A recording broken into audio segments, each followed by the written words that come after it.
You're out of the shot now. I'm going to count down. Ready?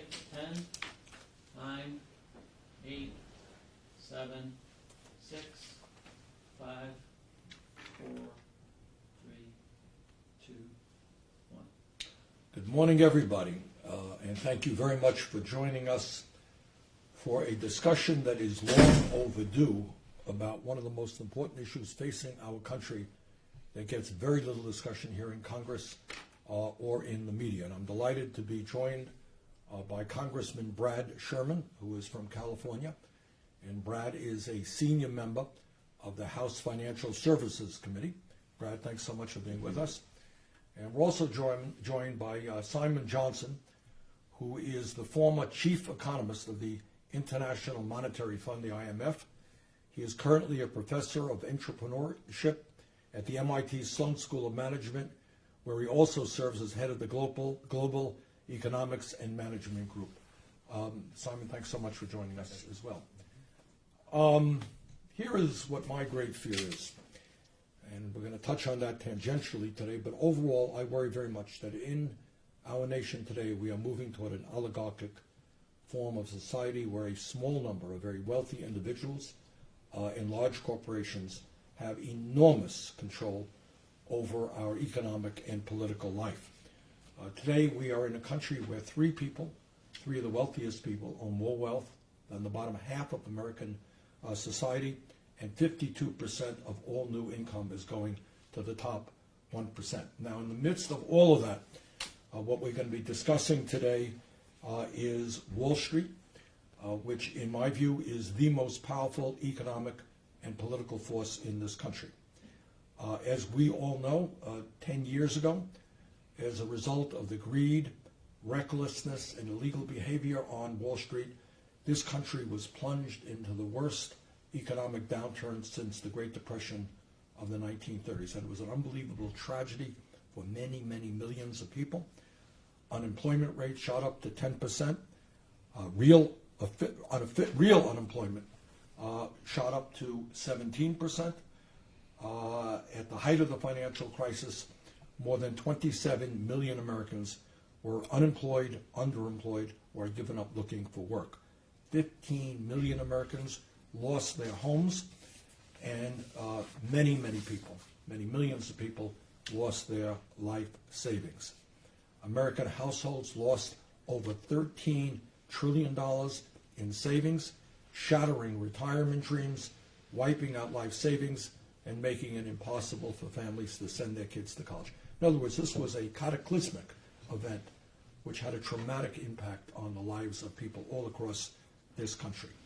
As some of you will recall, on October 3rd, 2008, President George W. Bush signed legislation into law not to help the disappearing middle class, but to provide a $700 billion bailout to Wall Street banks because they were too big to fail. And that's the main point we're going to be discussing today, too big to fail.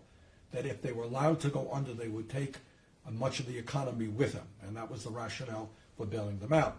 Now, $700 billion is obviously a lot of money. And if that was all that was provided to Wall Street during the financial crisis, it would amount to the largest taxpayer bailout in the history of the world. But of course, that was not all that was given to Wall Street, not by a long shot. One of the things that we did during the debate over the bailout is that I was able to get an amendment passed to audit the Federal Reserve. And what we learned, in fact, what really went on behind the scenes, above and beyond the $700 billion bailout. We learned that our nation's central bank, the Federal Reserve, provided more than $16 trillion in financial assistance to every major bank in the country, including Citigroup, JP Morgan Chase, Bank of America, and Wells Fargo, not to mention large corporations, foreign banks, and foreign central banks all over the world.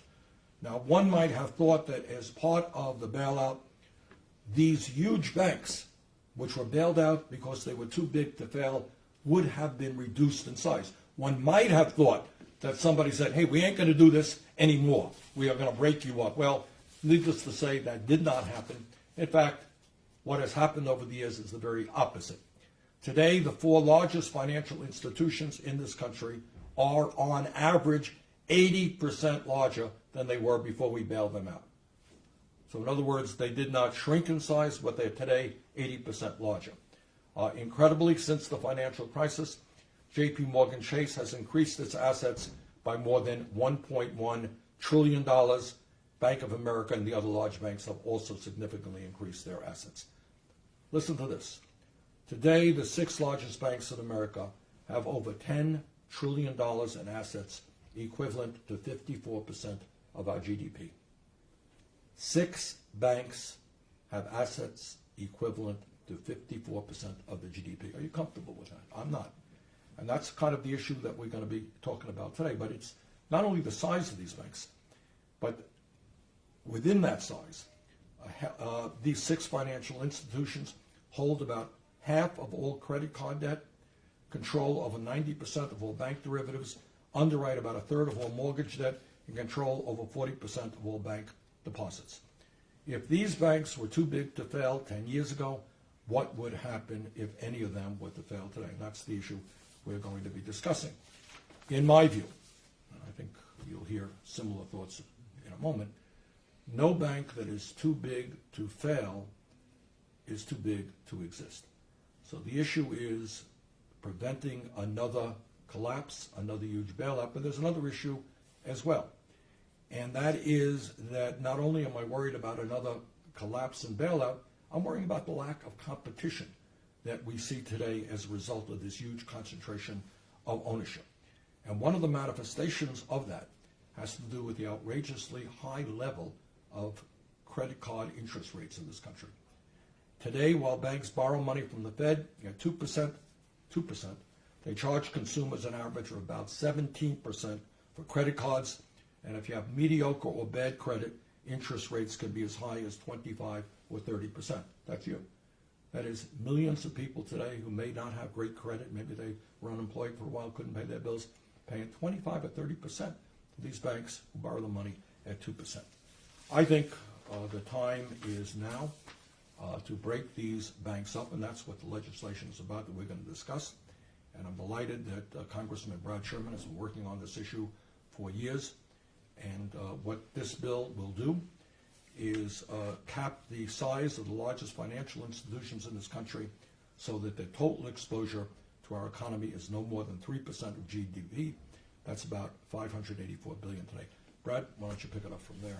Senator, thanks for having me here.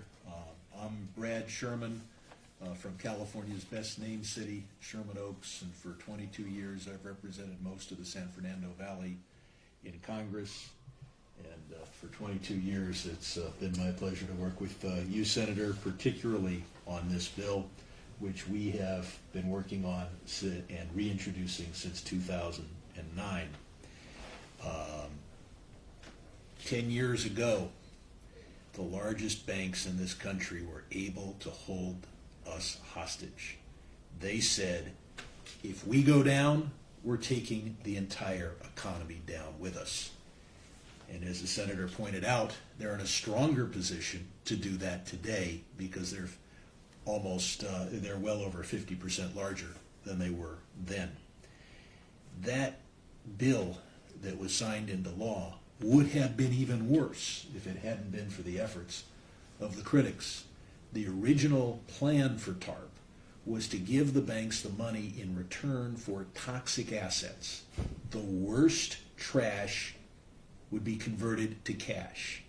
The worst mortgages in the biggest vaults in the biggest banks for real money. That would have enriched the banks by the lion's share of the $700 billion. Due to the critics of that proposal, they backed down just a bit. And instead, the $700 billion bailout was structured as an investment in preferred stock. As the senator points out, though, that was just one part of the bailout. That bailout was a violation of the social compact that we have in this society. That when capitalists invest, they take the risk and reap the profits. And instead we ended up with socialism for the rich, a form of socialism that nobody here supports, where the taxpayer takes the risk, but of course the enormous profits have gone to the banks. So what happened then would happen again.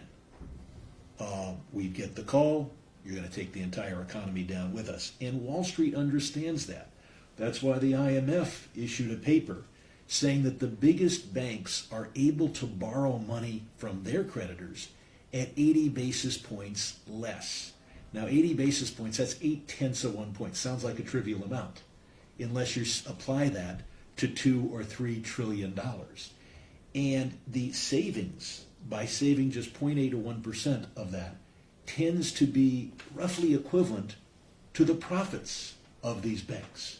So their profits are attributable to the fact that they can borrow money for less because everyone on Wall Street knows if they're going down, they're calling us, and the politics of this country, they believe, would lead us to bail them out again. Now, the idea of breaking up the big banks is not some wild. We should have Republicans here. Sorry? It's real capitalism, real competition. And the concept of breaking up the big banks is supported by the Independent Community Bankers Association, which represents 90% of the bank presidents in this country, not known to attend Trotskyite meetings. We need real competition that's fair, where medium-sized and regional banks and small banks can prosper without suffering an 80 basis point disadvantage. Because a bailout is not just bad for our economy, it's bad for our judicial system. Because we were told by Eric Holder, these banks are too big to jail. We can't indict any of them without bringing out the economy. And what kind of license does it give bank executives if they feel they're too big to jail? And it was a clear disruption of the social compact in the country. You'd think that wanting to break up the big banks means you're hostile to banks. Some might be. But we're doing it for a capitalist system that works and that's fair, and it's not difficult to do. When a protozoa, a one-celled animal, gets too big, it divides in two. And I'm hoping that the geniuses on Wall Street are at least as smart as the average healthy protozoa, that they can simply divide themselves into 2 or 3 units that will be healthy, that will compete reasonably, and that will not have an unfair competitive advantage. Brad, thanks very much, and thanks for all your work. Simon Johnson is not only a leading economist, he wrote a paper for the Minneapolis Federal Reserve on how to break up the big banks, which forms the basis of the legislation that Brad and I are offering today. Simon, what's your take on the situation?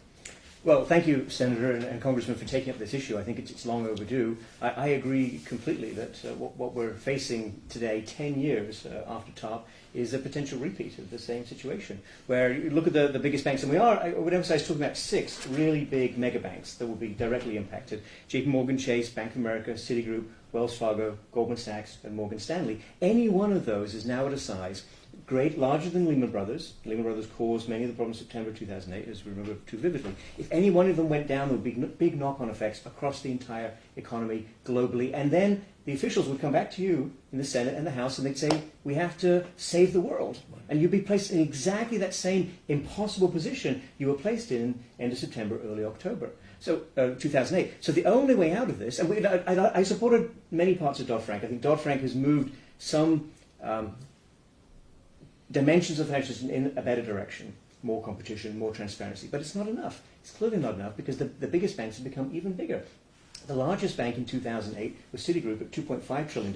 Now it's JP Morgan Chase at $3.5 trillion. Break them up. Make them smaller. Make them more competitive, as Congressman Sherman said, and you'll get more of the benefits of competition, and make them smaller politically, which is going to address exactly your issues about oligarchy. One last point, if I could just emphasize, the TARP legislation, which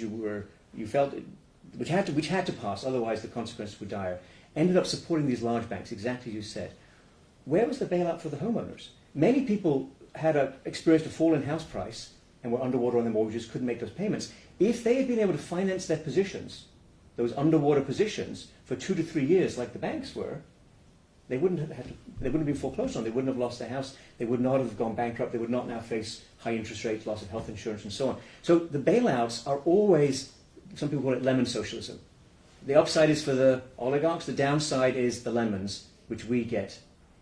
There's no support provided ever to ordinary Americans in this kind of crisis. That's why your legislation is so important, to avoid a repeat of that experience.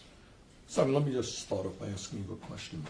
Given the horrific situation of 2008 and the trauma it caused, and people are still feeling that the African American community was devastated by that, why is there not more discussion of this issue?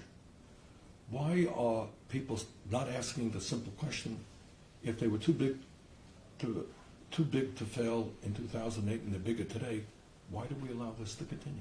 It's a great question, Senator. There's clearly amnesia is a problem in this country more generally. Look, former Fed Chair Alan Greenspan, a Republican as far as I know, in October 2009 said, if they are too big to exist, talking about the banks, too big to exist, they're too big to fail.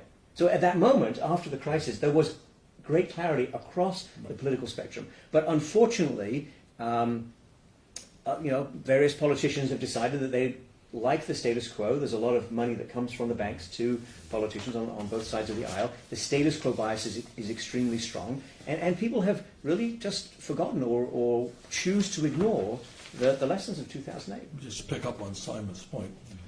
Since the 1990s, the financial sector has given more than $3.2 billion in campaign contributions, and last year alone spent over $200 million on lobbying.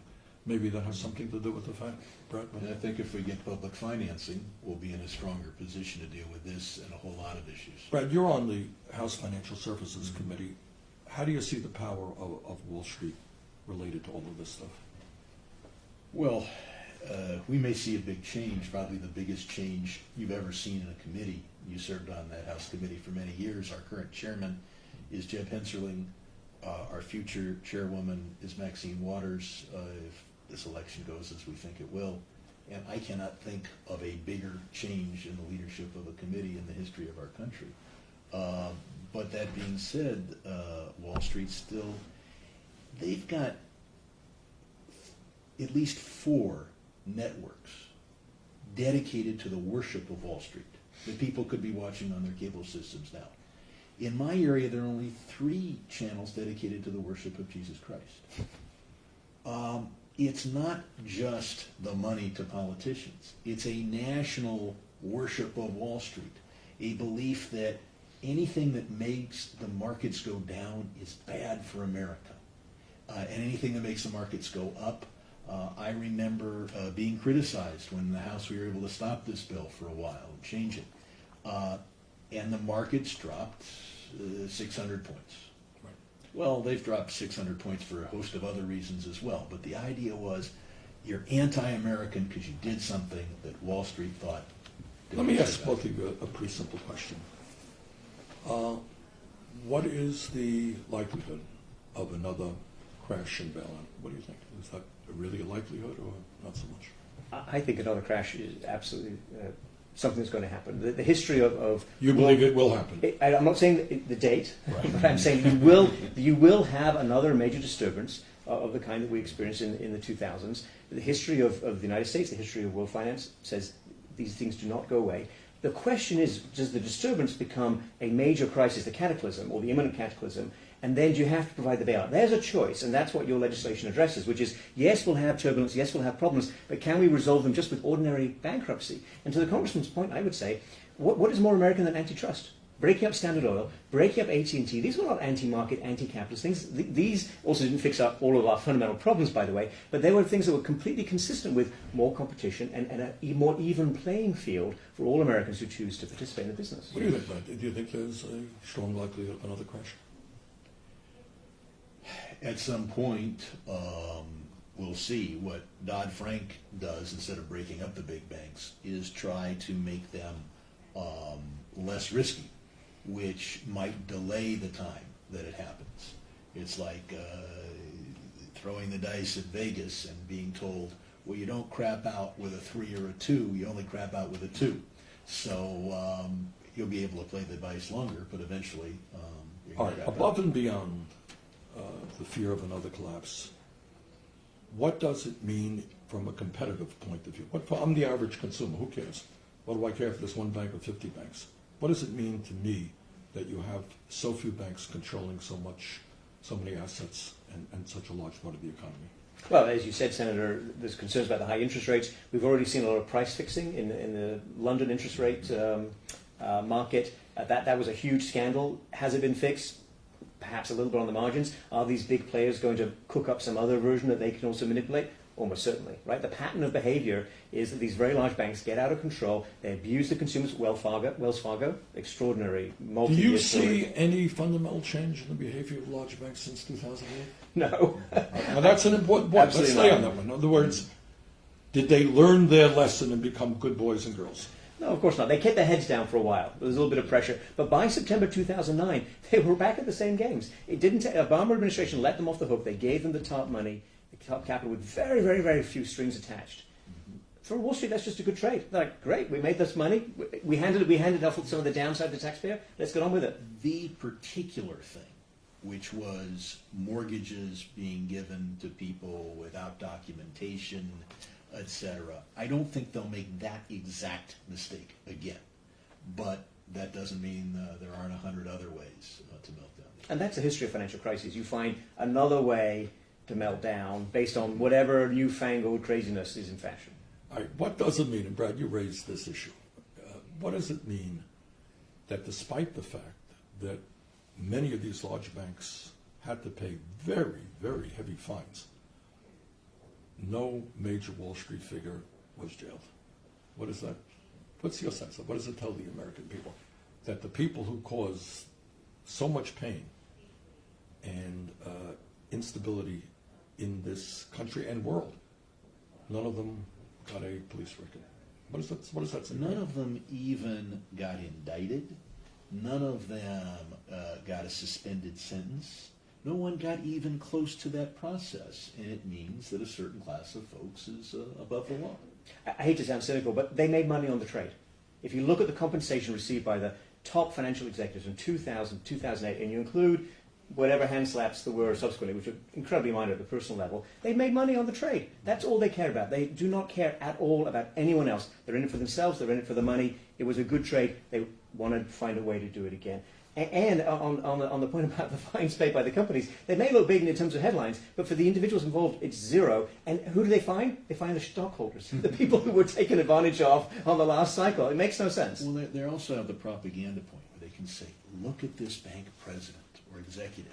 They lost their job. And the average person relates to that and says, gee, if I lost my job, I couldn't pay the rent. I'd be desperate. That is a huge punishment. But they walk away with $100 million. You know, if you're unemployed with $100 million, it's not so bad. Right. And then you could pay the rent, right? Right. All right. Simon, what have we not gone over? I think we've covered it, Senator. I think that the heart of the matter is an oligarchy that is multidimensional across many sectors, but it is absolutely manifest and very dangerous in the financial sector through the form of these very large banks. It's a strange oligarchy in the sense that their most devastating power comes when they threaten to fail. Because then they're basically giving you, either you support us, which is awful, or you have global cataclysm. Right. And they'll come to you, as they did in September 2008, the responsible people from the administration, and people with a lot of experience, Republicans and Democrats, will say, those are the choices. Well, it doesn't have to be that way. But only if you reinforce everything else that's been done with the hard size cap, which is your legislation. Right. And we're suffering from this now. It's not just when the crash. As the senator points out, you've got the high interest rates. But I'm an old CPA, and it worked with a lot of small businesses. Small businesses are able to get loans from small and medium-sized banks. We had Jamie Dimon testify before us, and he said, we couldn't find businesses in the United States to lend money to, which means he hadn't visited any of our districts. Did he really say that? Therefore, he sent the money to his London office, where it was eaten by the whale. You'll remember that the trade, and they lost many billions of dollars. They could have been lending that money to small businesses, but that's not their focus. If you're sitting on the 70th floor and on Wall Street, you're not thinking, how can I lend money to a pizzeria in Omaha? So if we can get more of the deposits and more of the power closer to small business, I think the economy will work better. Absolutely. This legislation is very strongly supportive of community banking. And as you said, the Independent Community Banks of America have consistently supported this kind of size cap because they understand that the very big banks damage them day in, day out, and they damage them even more when there's a crisis. All right. For obvious reasons, some of which we touched on this morning, you're not going to hear this discussion too much on CBS or NBC or ABC. And you're certainly not going to see it on CNBC or the Fox Business Channel or Bloomberg. Or on the floors of the Congress, I must say as well. All right, so it is up to the American people to begin to stand up and start this discussion. Again, none of us are naive. We understand the power of Wall Street. We understand their ownership of many members of the Congress and the media and so forth and so on. But this discussion has got to take place now, or else we are going to find ourselves where we were 10 years ago today, with that devastating moment when the economy virtually collapsed and so many people were thrown out on the streets and lost their homes and lost their life savings. We cannot allow that to happen again. And we cannot allow so few people to have so much power. We can't continue a situation where ordinary people have to pay 15, 20% interest rates, because they may have lost their job or whatever. That's just usurious. That's not acceptable. So this is an issue where serious discussion has got to take place, and we hope you, the viewers out there, will help us with that discussion. Get on the phone. Call up your members of Congress. Find out how they feel about this issue, if they are prepared to take on Wall Street and prevent another major collapse and a bailout. Gentlemen, anything else? Okay. Well, thank you so much. Thank you. All right. Good. Okay, thank you Very much. Thank you. Right, Rich? There's one related issue I want to see if you can get involved in. Okay. That's the bond rating agencies. Oh, yeah.